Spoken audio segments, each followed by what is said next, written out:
இந்தியாவுடைய அரசியலமைப்பு சட்டத்தில் இருக்கக்கூடிய பாராளுமன்ற ரூல்ஸ் 19A 19B இந்த விதியவே மீறி இருக்கிறாங்க மத்திய அரசாங்கம்.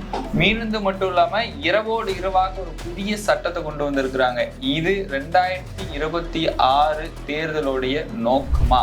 அதற்கு பின்னாடி இருக்கக்கூடிய அரசியல் பின்னணி என்ன? இது சார்ந்த முழு விபரத்தை தான் இன்னைக்கு வீடியோல பார்க்க இருக்கிறோம். வாங்க வீடியோக்குள்ள போலாம்.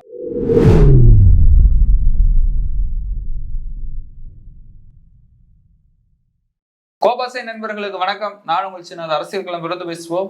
உண்மையை உறக்க சொல்வோம். இரவோடு இரவாக சட்டம் கொண்டு வருவதில் பாஜக மிக வல்லமை படைத்தவர்கள் அப்படிங்கிறது உங்களுக்கு தெரியும். ஏன்னா இதுக்கு முன்னாடி தேர்தல் ஆணையரை நியமனம் பண்றதுல ஒரு புதுசா ஒரு சட்டத்தை கொண்டு வந்தாங்க. என்ன சட்டம்? எதிர்கட்சி தலைவர் இருக்கணும், பிரதமர் இருக்கணும், இந்தியாவுடைய உச்ச நீதிமன்ற தலைமை நீதிபதி அவர்கள் இருக்கணும். அவங்க 3 பேர் இருந்ததை தேர்தல் ஆணையரையே நியமனம் பண்ணணும்.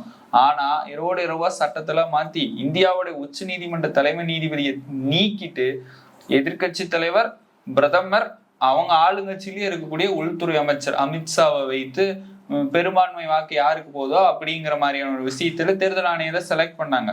ஆனா இப்போ ஒரு புதுசா ஒரு சட்டம், எந்த கருத்துமே கேட்கல, எதிர்கட்சிகள்கிட்டையும் கேட்கல, யாருக்கிட்டையும் கேட்கல. உடனே செக்ரட்டரி ஜெனரலுக்கு அனுப்பி அவங்கள ஒரு ப்ரெஷர் படுத்தி இது அவசரமான சட்டம், இதை இப்பவே கொண்டு வரணும் அப்படிங்கிற இந்த சட்டத்தை கொண்டு வந்திருக்கிறாங்க. இந்த சட்டம் எது, யாருக்காக, அது மட்டும் இல்லாம எதை மடை மாற்றுவதற்காக அப்படிங்கிற ஒரு முழு விபரத்தை தான் இன்னைக்கு ஆராயவே நம்ம இருக்கிறோம். முதல்ல இவங்க கொண்டு வந்த சட்டம் எதிர்கட்சிகள்கிட்டயும் ஆலோசனை பண்ணல, யாருக்கிட்டையுமே ஆலோசனை பண்ணாம கொண்டு வரக்கூடிய சட்டம்.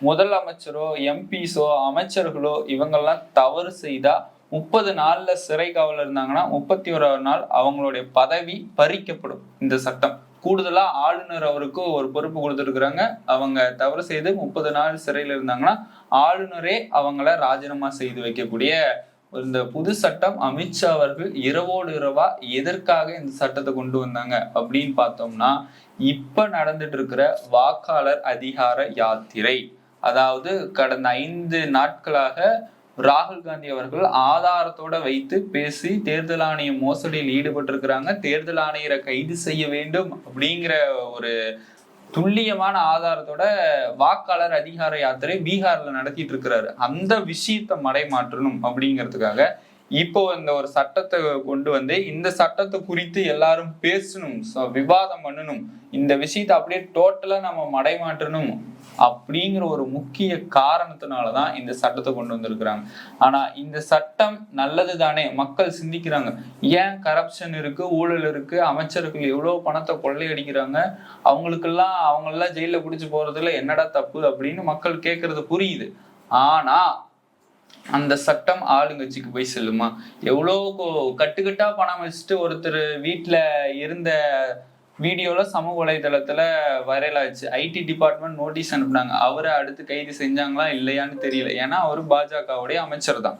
அப்படி இருக்கிற பட்சத்தில் இந்த சட்டம், என்னைக்குமே சட்டம் கொண்டு வரவங்க அந்த சட்டத்தையே மதிக்க மாட்டாங்க. ஏன்னா அமித்ஷா அவர்களும் இதுக்கு முன்னாடி 3 மாதம் சிறையில இருந்திருக்கிறாங்க ஒரு வழக்குல. பதவியை ராஜினாமா செய்ய சொல்லி சமூக ஊடகங்கள்ல இப்ப கருத்துக்கள் பகிர்ந்து கொண்டுட்டு இருக்கிறாங்க.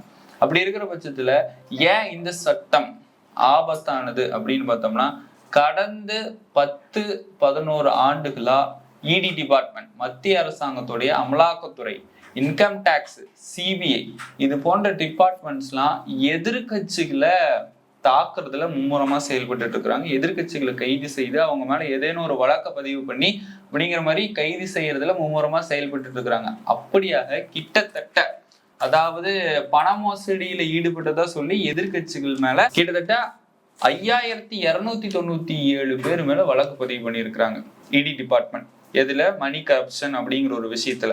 ஆனா நிரூபிக்கப்பட்ட குற்றவாளிகள் வெறுமனே 43 பேர் தான். அதுலயும் 2 பேர் அவங்க குற்றவாளிகள் கிடையாதுன்னு வெளியிட்டாங்க. 41 பேர் தான் நிரூபிக்கப்பட்டிருக்கிறாங்க. அப்ப இந்த சட்டமானது எதிர்கட்சிகளை தாக்குறதுக்கான ஒரு முக்கிய நோக்கமா இருக்கு. அடுத்து வரக்கூடிய 2026 தேர்தல் எங்கெங்கெல்லாம் நடக்க போகுது? வெஸ்ட் பெங்கால்ல நடக்க போகுது, தமிழ்நாட்டில் நடக்க போகுது. இதுக்கு முன்னாடி முதலமைச்சர்கள் இல்ல அமைச்சர்கள் அவங்க மேல ஒரு பிம்பத்தை ஏற்படுத்தி இவங்க ஒரு கரப்ட் அப்படிங்கிற மாதிரி மக்கள் மத்தியில் பிம்பத்தை ஏற்படுத்தி ஒரு 30 நாள்ல சிறையில வச்சுட்டு 31 நாள் அவங்க பதவியும் பறிச்சுட்டா அவங்களுடைய நிலைமை என்ன? இதுவே 30 நாளுக்கு அப்புறம் கோர்ட்டில இருந்து அவங்க நிரபராதி அப்படின்னு வந்துருச்சுன்னா அவங்களோட பதவி போயிருமே. இப்படி பல்வேறு கேள்விகள் இப்ப மக்கள் மத்தியில் எழும்பி இருக்கு. இதனாலதான் இந்த சட்டம் மிக மிக மிக ஆபத்தானதுன்னு எதிர்கட்சிகள் குரல் கொடுக்க தொடங்கி இருக்கிறாங்க. இதை உச்ச நீதிமன்றம் இதை வழக்கா எடுத்து நடத்தணும் அப்படின்னு எதிர்கட்சிகள் போராடிட்டு இருக்கிறாங்க. இதுக்கு முன்னாடி ஈடியை வெளுத்து வாங்கினுச்சு உச்ச நீதிமன்றம் தலைமை நீதிபதி PR கவாய் அவர்களே வெளுத்து வாங்கி இருக்கிறார். ஏன்னா இப்ப இந்த பதிவு செய்யப்பட்டிருக்கிறாங்களா 5297 வழக்குகள், இதுல எத்தனை கம்மியான அளவுக்கு தான் அவங்களால இவ்வளோ பேர் தான் குற்றவாளின்னு சொல்ல முடியுது, உங்களுடைய கன்விக்ஷன் ரேட் என்ன அப்படின்னு தரமாரியான கேள்விகள்லாம் கேட்டிருந்தாரு. இது மட்டும் இல்லாம அமலாக்கத்துறையை அரசியல் நோக்கத்துக்கு பயன்படுத்துறதா அப்படிங்கிற மாதிரியான கேள்விகளும் கேட்டிருந்தாரு. இதுக்கு முன்னாடி தமிழ்நாட்டுல டாஸ்மார்க் வழக்குல ஈடி அதிரடியான ரைட்ல நடத்தி ஏற்கனவே நம்ம தமிழ்நாட்டுல கேஸ் போயிட்டு இருக்கும்பொழுது அவங்களா மும்முரமா பண்ணினதுக்கு அதை உச்ச நீதிமன்றத்துல வழக்க போட்டு என்ன சொன்னாங்க, தனிநபர் செய்த விஷயத்துக்கு நீங்க எப்படி ஒரு நிறுவனத்து மேல நீங்க எப்படி குற்றம் சாட்டலாம், இப்படி பல்வேறு விஷயங்களை உச்ச நீதிமன்றம் ஈடிக்கு ஆப்பு வைக்கிற மாதிரி பல விஷயங்களை கேள்வி கேட்டாங்களா இல்லையா? இப்படி தொடர்ந்து உச்ச நீதிமன்றமும் ஈடியை எதிர்த்து கேள்வி கேட்டுட்டு இருக்குது.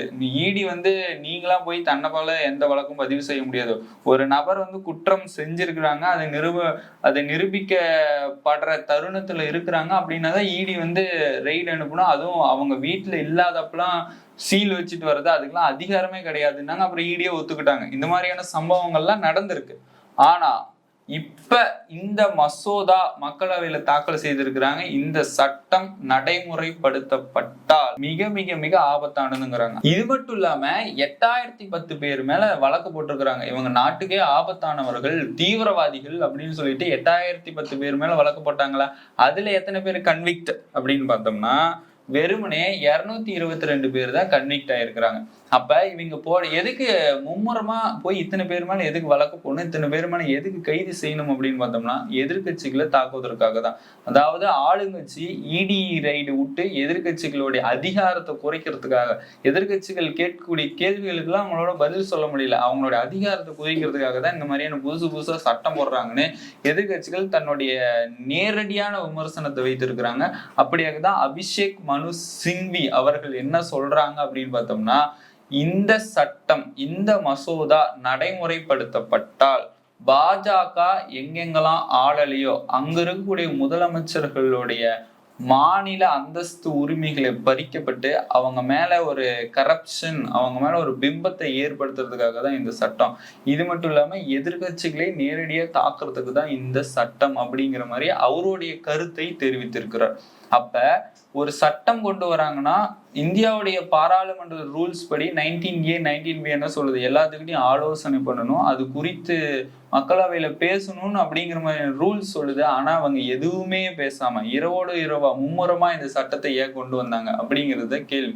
இப்படி இந்த சட்டம் கொண்டு வந்தா இவ்வளவு ஆபத்து வரும்னு அவங்களுக்கு தெரிஞ்சுக்கிட்டு தான் இந்த சட்டத்தையே அவங்க தாக்கல் செய்திருக்கிறாங்க. இந்த சட்டம் நடைமுறைப்படுத்தப்பட்டா மிக மிக ஆபத்து யாருக்குன்னு பார்த்தோம்னா நேர்மையாக இருக்கிற அமைச்சர்கள், நேர்மையாக இருக்கிற முதலமைச்சர்களுக்கு தான் ஆபத்து. இதே மாதிரிதான் ஜார்க்கண்ட்ல ஹேமந்த் சோரன் அவர்கள் கைது செய்யப்பட்டு தேர்தலுக்கு முன்னாடி அவங்களை விடுவிச்சு அவர் மேல ஒரு பிம்பத்தை ஏற்படுத்தினாங்க.